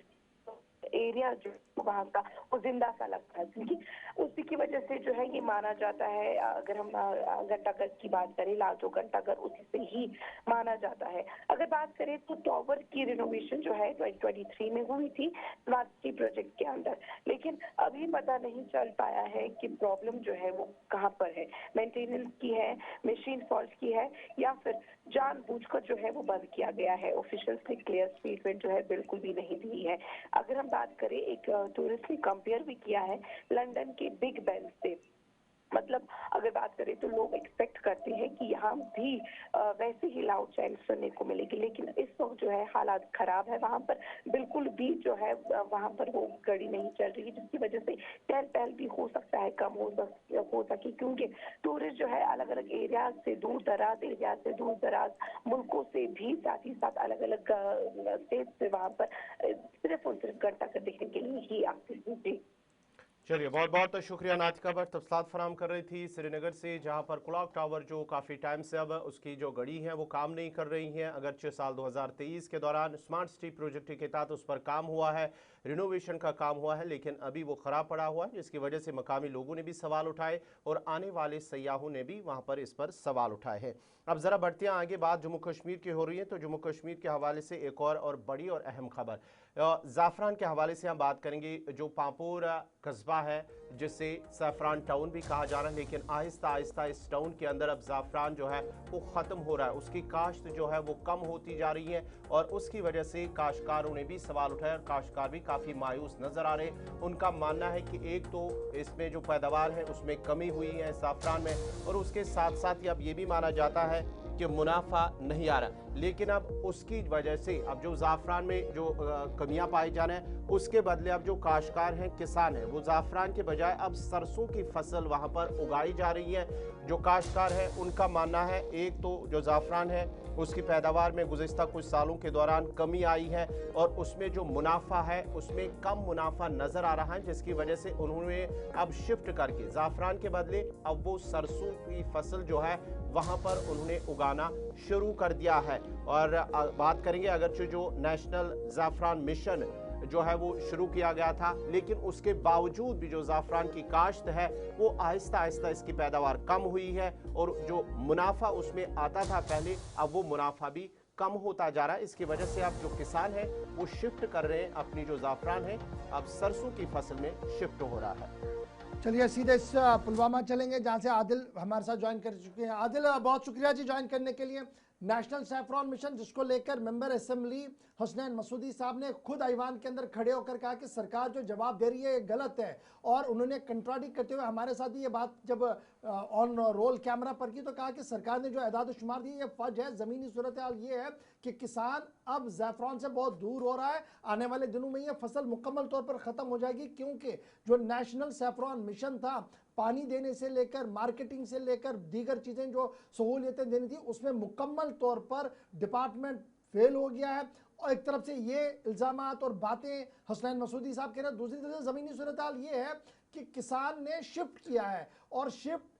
अब सीधे लग रहा है कि सरसों, जहां पर पिंक फ्लावर हुआ करते थे, जहां पर हम देख रहे थे कि जनाब दिलकश फूल होते थे और इन फूलों को चुनने का वक्त होता था और आलमी मंडी में यह सैफरॉन जाता था, अपना मुनफरिद मकाम रखता था, लेकिन अब सरसों की खेती हर तरफ से दिख रही है। क्या हम ये माने कि हुकूमत के दावे खोखले हैं, हुकूमत के वादे शराब हैं और किसान मायूस परेशान है और अपनी रोजी रोटी कमाने के लिए अब वो यहाँ पर आ गया है इस तरीके से? अगर हम सैफरॉन के हवाले से बात करें तो ये एक अहम कैश क्रॉप माना जाता था। कैश क्रॉप के साथ साथ हेरिटेज क्रॉप के साथ ये माना जाता था पूरे वादी कश्मीर के अंदर, जहां पुलवामा डिस्ट्रिक्ट माना जाता था इसके प्रोडक्शन के हवाले से, और काफी सारे लोग इससे जुड़े हुए थे, अपना रोजगार अपना इनकम हासिल करते थे। वही अब ये कैश क्रॉप, ये हेरिटेज क्रॉप जो है आहिस्ता आहिस्ता जवाल पजीर हो रही है। इसके कई सारे वजूहत है, क्योंकि अगर हम ग्रोवर्स की बात करें तो एक यहाँ पे एक मिशन भी लाया गया था जिससे बड़े दावा किए गए थे कि नेशनल सैफरॉन मिशन लाया गया है, अब जो है प्रोडक्शन को बढ़ावा मिलेगा, मार्केटिंग फैसिलिटीज मिलेगी, इरिगेशन फैसिलिटीज मिलेगी, लेकिन वो जो वादे सिर्फ कागजात के अंदर रहे, जमीनी सतह पे वो नजर नहीं आ रहे हैं, जिसकी वजह से आज जो सैफरॉन है इसमें काफी कमी देखने को मिल रही है। आदाद शुमार के मुताबिक तकरीबन 50 से 60% की जो कमी है वो देखने को मिल रही है इस सैफरॉन के हवाले से, जिससे अब जो काश्तकार है उन्होंने अब जो है सबस्टिट्यूट दूसरे जो यहाँ पे कुछ काश्त है वो शुरू किया है, जिसमें हॉर्टिकल्चर एक्टिविटीज हो या जो कुछ अब एग्रीकल्चर एक्टिविटीज, जिसमें अब हमने देखा है कुछ पिछले सालों से हमने देखा है कि अब जो काश्तकार है वो मस्टर्ड फील्ड्स में अब इनको कन्वर्ट कर रहे हैं, जो कि एक तशवीश यहाँ पे पाई जा रही है ग्रोवर्स के हवाले से, क्योंकि ये सैफरॉन जो था ये मुनाफा बख्श एक क्रॉप था, लेकिन वही अब जवाल पजीर हो रहा है और जो पूरी एक आइडेंटिटी पांपोर की या पूरे डिस्ट्रिक्ट की वो अब जो है खत्म होती जा रही है। चलिए बहुत बहुत शुक्रिया। आज आप जरा ग्राउंड पर भी जाइए, उन लोगों से जिन्होंने सैफरॉन से मुझे यहाँ तक आए हैं, चले हैं, इनसे जरा गुफ्तगू करिए कि आखिर क्या वाकई तौर पर ये इसी तरीके की सूरत हाल है या कुछ और भी इसके पीछे। लेकिन मुझे याद है हसनैन मसूदी साहब ने सरकार के दावों को गलत करार दिया था, फिर ऑन कैमरा हमारे साथ गुफ्तगू की थी और कहा था कि मैं तो चाहता हूं कि इनके खिलाफ कार्रवाई करूं जो चीफ मिनिस्टर ऑफिस को या department of agriculture horticulture planning को गलत इतला देते हैं, क्योंकि सैफरॉन आहिस्ता आहिस्ता करके ख़त्म हो रहा है। अब हम सैफरॉन से मस्टर्ड की ओर चले गए हैं। ये जो तमाम बागात थे हमारे, ये अब हॉर्टिकल्चर की ओर चल रहे हैं और आहिस्ता आहिस्ता करके ये पैदावार जो है ये ख़त्म यहाँ पर हो रही है।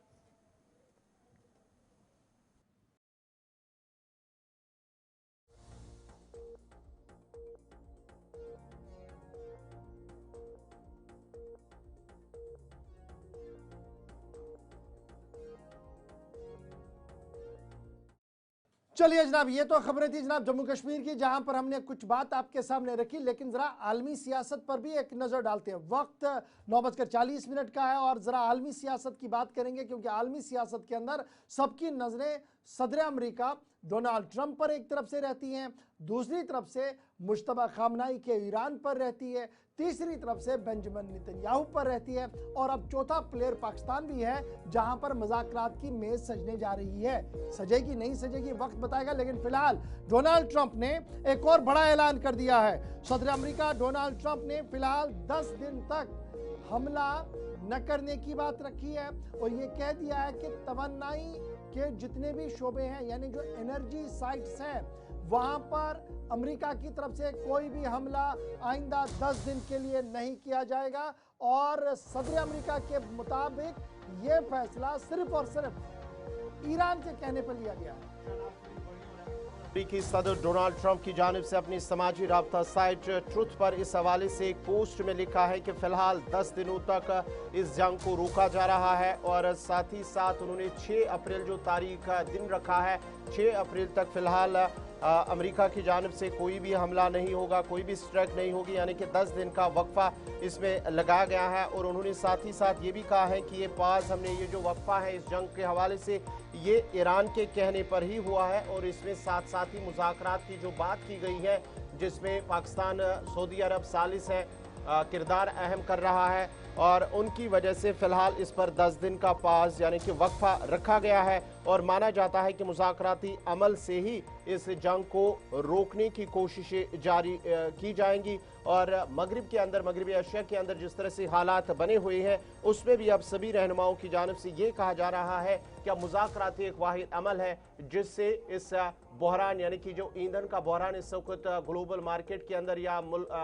पूरी दुनिया के अंदर है, उससे कम करने के लिए मुज़ाकरात ही एक ऐसा वाहिद रास्ता है जिससे इस बहरान को ख़त्म किया जा सकता है। लेकिन अमेरिकी सदर डोनाल्ड ट्रंप की जानिब से फ़िलहाल 10 दिन का वक्फा रखा गया है, और ऐसे में 10 दिनों के दौरान क्या मुज़ाकरात से ही इस मसले का हल होगा, या दूसरी तरफ से जिस तरह से तैयारियां अब ज़मीनी हमले की हो रही है, क्या वो होगा, ये आने वाला वक्त बताएगा। फिलहाल 10 दिनों का जो वक्फा है इस जंग के हवाले से, वो अमेरिकी सदर डोनाल्ड ट्रंप की जानिब से उसका ऐलान कर दिया गया है। डोनाल्ड जे ट्रंप का ट्वीट आपके सामने है, ट्रुथ पर उनकी तरफ से किया गया। लेकिन जरा आगे बढ़ते हैं, बात ईरान की भी करते हैं। और ईरान की तरफ से याद रखिएगा, जब ये बातें हो रही है कि मुज़ाकराती अमल आगे बढ़ेगा, डिप्लोमेटिक एफर्ट्स और ज़्यादा तेज़ होंगे इन 10 दिनों के दौरान, तो ईरान ने अपनी मौक़िफ़ में वजाहत कर दी है और ईरान ने कहा कि जनाब बातचीत ऐसे नहीं चलती है। फिर कहा कि ईरान ने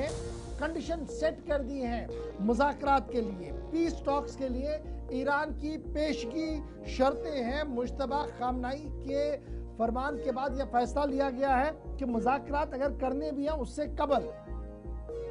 कुछ शराइत है जिन पर सदर अमेरिका ने भी बात करनी होगी, बेंजामिन नेतन्याहू ने भी खुलकर बात करनी होगी। कोई भी बातचीत धमाकों, गोलियों, मिसाइलों के जद में नहीं होगी। यानी जिस तरीके से दहलाया दिया जा रहा है ईरान को,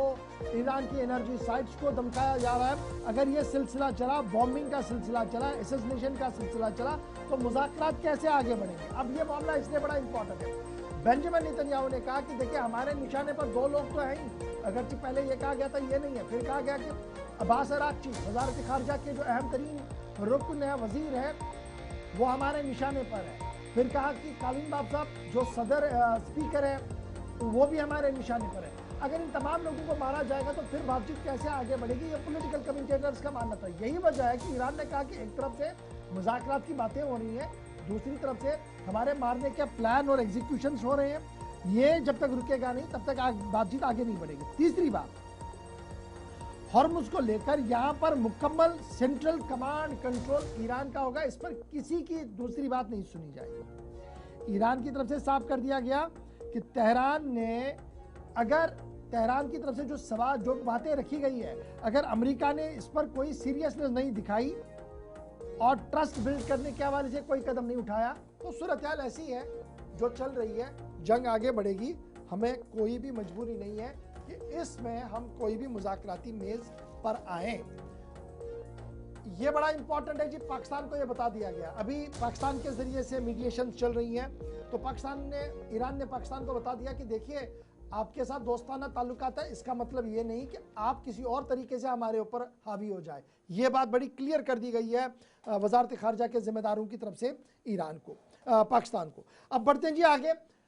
अब पहला बात हमने आपको बताई कि डोनाल्ड ट्रंप साहब ने कहा कि 10 दिन हम पॉज ले रहे हैं। दूसरी बात हमने बताया कि ईरान आपको बता रहा है कि बातचीत करेंगे, माहौल को साजगार बनाएंगे, कुछ चीजें हमारी हैं जो मान लीजिए। लेकिन तीसरी बात जो बड़ी इंपॉर्टेंट है, जो पॉलिटिकल कमेंटेटर्स, डिफेंस एक्सपर्ट जो लोग हैं, इस खिते को जानने वाले लोग हैं, वो कह रहे हैं ये जो पॉज लिया जा रहा है दरअसल ये रिबूटिंग ऑफ ट्रूप्स है। अमेरिका अपने असासों में कुछ चीजें तब्दील करना चाहता है, और उसी चीज की जानकारी वॉल स्ट्रीट जर्नल के रिपोर्ट और गार्डियन की रिपोर्ट में आया, जिसमें सदर अमेरिका ने हुक्म जारी किया 10,000 मजीद इजाफी ट्रूप्स के लिए कि उन्हें भी तैनात किया जाए। वॉल स्ट्रीट जर्नल की ताज़ा तरीन रिपोर्ट सामने आई, जिसमें डिपार्टमेंट ऑफ डिफेंस ने रिव्यू प्लान किया और उसके बाद यह फैसला लिया कि इन्फेंट्री आर्मर्ड यूनिट जो है वहां से 10,000 के करीब लोग ईरान की ओर कूच करेंगे, जिनमें 5,000 मेरीन यानी 5,000 लोग समंदरों के अंदर रहेंगे, 2,000 पैरा ट्रूपर्स जो ऑलरेडी डिप्लॉय किए गए हैं, 82 एयरबॉर्न डिवीजन जो है उसे स्टैंड बाय पे कर दिया गया है, और ईरान टेंशन मजीद सख्त होती हुई नजर आ रही। तस्वीरें आपके सामने हैं जी, जो रिलोकेशन रिडेफिनेशन ऑफ ट्रूप्स की आई है, और इस बात का खुलासा वॉल स्ट्रीट जर्नल की ताज़ा तरीन रिपोर्ट में हुआ है, जिसमें यह कहा गया है कि ये 10 दिन 8 दिन की बातें हो रही हैं, दरअसल एक बड़ा प्लान हो रहा है कि यूएस बूट आजमाना चाहता है, यानी वो अपने फौजियों को जमीन पर उतारना चाहता है ईरान के अंदर, और देखना चाहता है कि क्या कुछ होगा। और ईरान ने पहले ही साफ कर दिया है कि यहां पर आने का मतलब इंतहाई खतरनाक मामला है। अब ईरान की टोपोग्राफी को जो लोग जानते हैं, एक तरफ से सहरा है, एक तरफ से समंदर है, एक तरफ से बड़े पहाड़ है, तो इन तमाम चीज़ों से निकलकर ईरान के शहर तक आना बहुत ज़्यादा मुश्किल है। ये कुदरती ढांचा एक ऐसा बना है ईरान का, लेकिन उसके बावजूद भी जो सूरत हाल है, ये जंग रुकेगी क्या, एक बड़ा सवाल इन विजुअल्स के। इशफाक, एक चीज इस पे मैं आपसे जानना चाहूंगा, क्या अमेरिका पर इस बार भरोसा करना, क्योंकि इससे पहले जब 28 फरवरी को जब पहली बार अमेरिका की जानिब से और इजराइल की जानिब से जो हमला किया गया है, तब भी मुज़ाकरात हो रही थी, और उसके दौरान ही अमेरिका की जानिब से हमला किया गया है ईरान पर। इस बार जो 10 दिन का वक्फा लिया गया है ट्रंप की जानिब से, दूसरी तरफ से ये बातें की जा रही हैं कि फौज को तैनात किया जा रहा है खलीज के अंदर, मुख्तलिफ ममालिक के अंदर एक ग्राउंड इन्वेजन जो है उसकी तैयारी की जा रही है। देखिए, एक तो जो गल्फ कंट्रियां हैं वहां पर जो असासे बने थे अमेरिका के, वो नुकसान हुआ है, उनको रिबूटिंग हो रही है, उनको दोबारा से ठीक किया जा रहा है कहां पर करने। दैट मीन्स गल्फ की, चाहे वो सऊदी हो, अमान हो, यूएई हो, कतर हो, वो डायरेक्टली यूएस के साथ है इस ऑपरेशन में, डायरेक्टली और इनडायरेक्टली। अब ये इस बात को कोई माने न माने, जब आप जमीन देते हैं किसी फौजी कार्रवाई के लिए, दैट मीन्स आप उस पार्ट ऑफ द ऑपरेशन है, आपकी अफवाज हो ना हो, आपकी जमीन इस्तेमाल हो रही है, जो ईरान लगातार बता रहा है, नंबर 1। नंबर 2, ये जो अफवाज का आना है, ये इस बात की गम्माज है कि डोनाल्ड ट्रंप साहब कभी तोहफे की बात कर रहे थे, कल आपने याद होगा उसने कहा कि ईरान ने बड़ा तोहफा दिया जी। फिर इसी प्रेस कॉन्फ्रेंस में कहा कि ईरान मुझे जी सुप्रीम लीडर बनाना चाहता था। ये बातें जब सदर अमेरिका की बातों से बाहर आए तो सूरत हाल पैदा होती है कि सदर अमेरिका सिनेमा चला रहे हैं या बयान दे रहे हैं, ये बड़ा इंपॉर्टेंट है। लेकिन भरोसा कितना किया जाए ये कहना काफी मुश्किल है, क्योंकि डोनाल्ड ट्रंप साहब खुद कह रहे हैं जो मैं कहता हूं वो होता नहीं है, और जो होता है वो मैं कहता नहीं है। खुद उन्होंने कहा है जब अफगानिस्तान में वो थे, ईरान की सूरत हाल जब पैदा हुई तो उस दौरान भी इस तरीके की बातें आई है। बहरहाल सूरत हाल ये है, इंतहाई कशीदा हालात है, और कशीदा हालात के बीच आलमी लीडर्स भी बयान दे रहे हैं। और एक और बयान चीन की तरफ से आया, और चीन ने कहा कि अगर सूरत हाल बेहतर नहीं हुई, कोविड जैसी सिचुएशन पैदा होगी। कोविड जैसी सिचुएशन पैदा क्या मतलब है कि दुनिया में लॉकडाउन दोबारा आ सकता है, इसलिए लीडर्स होश के नाखून हैं। जी नाजरीन, बात हम चाइना की करें तो चीन की जानिब से इस जो हालात इस वक्त खलीज के अंदर बने हुए हैं, जो जंग इस वक्त चल रही है, उसे कहा है कि मुज़ाकरात के जरिए ही आप इस जंग पर काबू पा सकते हैं। और जो वांग यी है उनकी जानिब से कहा गया है कि एक तो जंगबंदी के पर उन्होंने जोर दिया है, दूसरा उन्होंने कहा है कि मुज़ाकरात से ही हम इस मसले को हल कर सकते हैं, और साथ ही साथ उन्होंने कहा है कि ताकत के बलबूते पर कोई भी जो है बातचीत या कोई भी सलूशन सामने नहीं आ सकता, बल्कि मुज़ाकरात एक वाहिद जरिया है जिससे हम इस मसले को हल कर सकते हैं। और उनके साथ साथ ये भी कहा है कि एक जो है मीनिंगफुल डायलॉग हो, और उसके साथ साथ ही अगर दोनों के दरमियान बातचीत हो, अगर ईरान की जानिब से कुछ अहम पॉइंट सामने रखे गए हैं, उन्होंने अपने मुतालबे सामने रखे गए, उस पर भी गौर करना चाहे, वो भी सामने रखनी चाहे, और अमेरिका को भी उस पर गौर करना चाहे, तभी एक प्लेटफार्म बन सकता है जिससे इस कशीदगी पर कंट्रोल किया जा सकता है। और साथ ही साथ उन्होंने कहा है कि चीन जो है वो फिलहाल इस हवाले से तैयार है, अगर मुज़ाकरात के जरिए ही अगर मुज़ाकरात के जरिए ही इस मसले को हल किया जा सकता है, एक टेबल पे आना चाहिए, और उसके लिए बतौर सालिस चीन तैयारी में है अगर चाहे। और इस मिडल ईस्ट के अंदर जो खलीज के अंदर इस वक्त हालात बने हुए हैं, इस पर कंट्रोल करना बहुत ही ज़रूरी है। उनकी जानिब से ये भी कहा गया है चीन की जानिब से, अगर आने वाले वक्त में इस पर काबू नहीं पाया गया है तो वो वक्त दूर नहीं है जब पूरी दुनिया जो है इसकी लपेट में आएगी और हालात जो है वो काबू से बाहर होंगे। चलिए जनाब, चीन के वज़ीर ख़ारजा और वज़ारत ख़ारजा की बात तो अपनी जगह, लेकिन ज़रा वापस ईरान आपको लिए चलते हैं। अबनाए हरमुस, ये नाम तो आप सब सुन रहे हैं ना। इसके बाद एक नाम आया जिसको कहा गया छोटा सा आइलैंड है जी, इस पर कब्जा करने की बात होगी, और खर्ग आइलैंड की बात सामने आई, एक छोटा जजीरा खर्ग। और जब ये बात सामने आई तो ईरान ने अपना दूसरा प्लान एग्जीक्यूट करने की बात कर दी, और क्या कहा कि जनाब अबनाए हरमुस तो अपनी जगह, लेकिन एक और दर्रा, ये जो आपके टीवी चैनल पर चल रहा है, ये बड़ा इंपॉर्टेंट दर्रा है जहां से 8 से 10% फ्यूल टैंक चलते हैं, जहाज चलते हैं, इसको भी बंद कर देंगे। बाबुल मंदब को बंद करने की बात ईरान की तरफ से सामने रखी गई है। ईरान ने साफ कर दिया कि बाबुल मंदब को वो ब्लॉक कर देंगे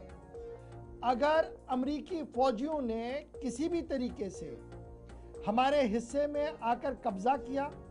और स्पेशली ये जो खर्ग आइलैंड है, अगर यहां पर आकर उन्होंने कब्जे की कोशिश भी की,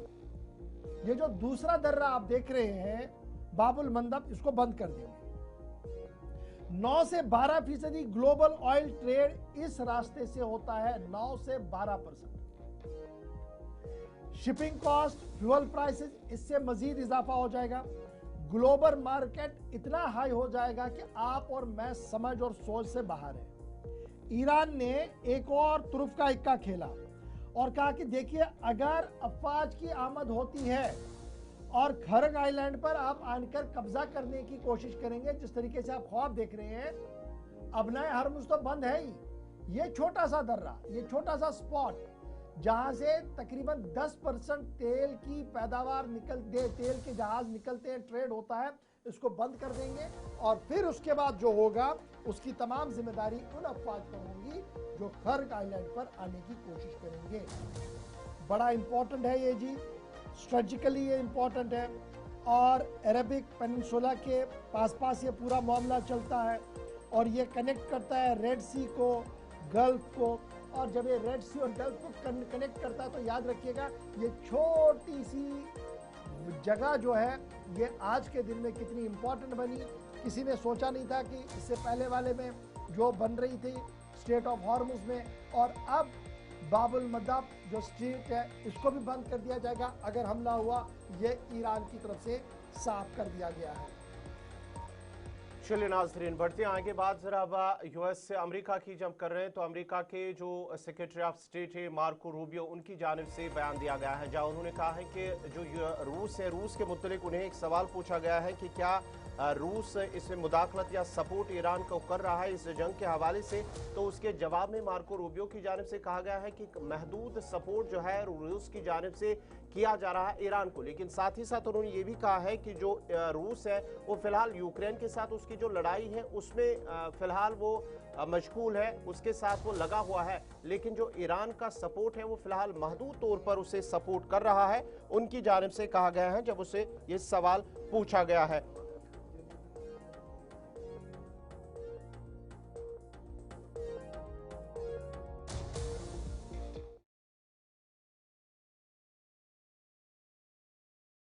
Again, we're not going to get into those details. There are intermediary countries that are passing messages, and progress has been made. Some concrete progress has been made, as you've seen, and has been documented already. There's a growing amount of energy that's been flowing through the straits. Not as much as should be flowing, but some of it is picked up.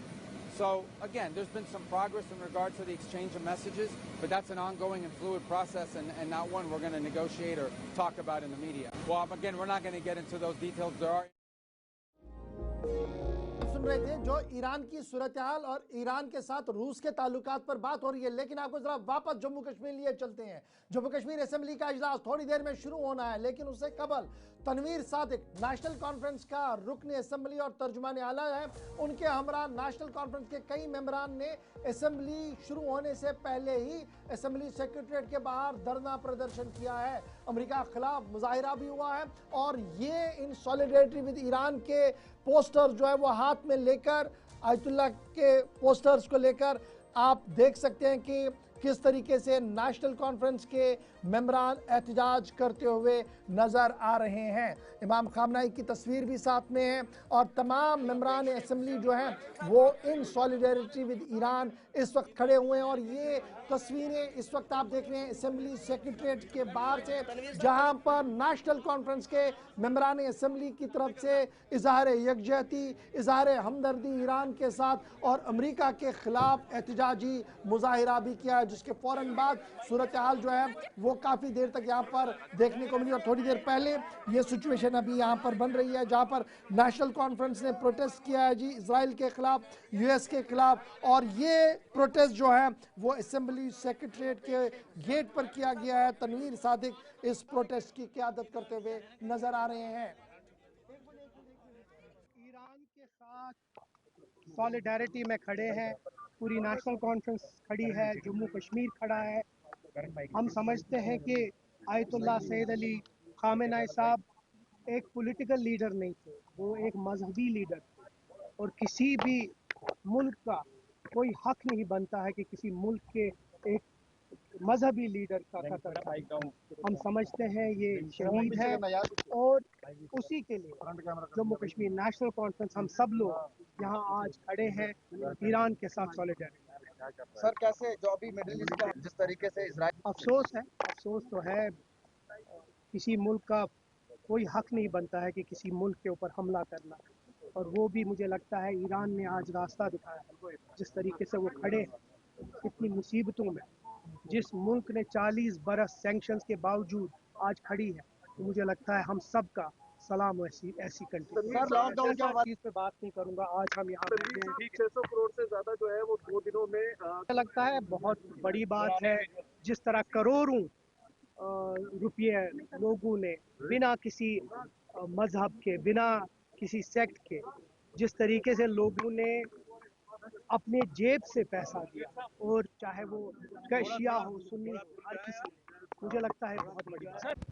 PDP से विधायक वहीद पर्रा इस समय हमारे साथ मौजूद हैं। Sir, आप बिल लाने जा रहे हैं, जिस प्रकार से पीर पंजाल डिवीजन और अपने चिनाब डिवीजन की बात की, लेकिन डिस्ट्रिक्ट्स की भी प्रपोजल आपने लाया ये है बेसिकली जम्मू कश्मीर की जो एडमिनिस्ट्रेटिव रीऑर्गेनाइजेशन होनी चाहिए और आम इंसान को आराम मिलना चाहिए। जो इलाके 200-300 किलोमीटर दूर है उन्हें काफ़ी मुश्किलातों का सामना करना पड़ता है, चाहे डोडा हो, कश्तवाड़ हो, चाहे पुंछ हो, राजौरी हो। ऐसे इलाकों में डिवीज़न हेडक्वार्टर बने ताकि आम लोगों को जम्मू या कश्मीर ना दौड़ना पड़े। उसी तरीके में टंगडार है, सोपोर है, कई इलाके ऐसे हैं जहाँ डिमांड रही है, दीरीना डिमांड रही है, भद्रवा जैसी जगह में, गूल गुलाबगढ़ को देखिए आप, तो काफ़ी बिछड़े हुए इलाके हैं। उसी तरीके में आपका जो हमें माहौर जैसा इलाका। अमेरिका, इजराइल, ईरान के बीच इस समय जंग हो रही है और इसको लेकर जम्मू कश्मीर असेंबली के बाहर इस समय नेशनल कॉन्फ्रेंस के तमाम विधायकों के द्वारा जो है वो काली पट्टी बांधी गई है और काली पट्टी पे साफ्तों पर जो है वो खामनाई लिखा गया है, जिसे जो है वो जिस प्रकार से जंग में जो है अमेरिका, इजराइल और ईरान के बीच में जब जंग हो रही थी और तब जो है वो खामनाई की मौत हुई थी, जिसका दुख जाहिर करने के लिए तमाम आम जनता जो है वो सड़कों पर उतरी थी। लेकिन इस समय विधायक आप देख सकते हैं और काली पट्टी लगाकर जो है वो खामनाई का नाम लिखा हुआ है और जिस प्रकार से ईरान के साथ इस समय नेशनल कॉन्फ्रेंस के तमाम विधायक जो है वो खड़े हैं और अमेरिका, इजराइल के खिलाफ जो है वो प्रदर्शन इस समय किया जा रहा है और साफ तौर पर जो ईरान में इस समय जो हालात बने हुए हैं उसको लेकर जो है वो ये सूरत हाल थी जनाब असेंबली सेक्रेटरीट के बाहर की। इजलास थोड़ी देर में शुरू हो रहा है, वहाँ पर क्या कुछ होगा हम आपको पल पल का अपडेट बताएंगे। छोटा सा वक्फा यहाँ पर लेंगे, वक्फे के उस पार उत्तराखंड का ताज़ा तरीन खबरनामा होगा। हमें देंगे इजाज़त। अल्लाह नासिर।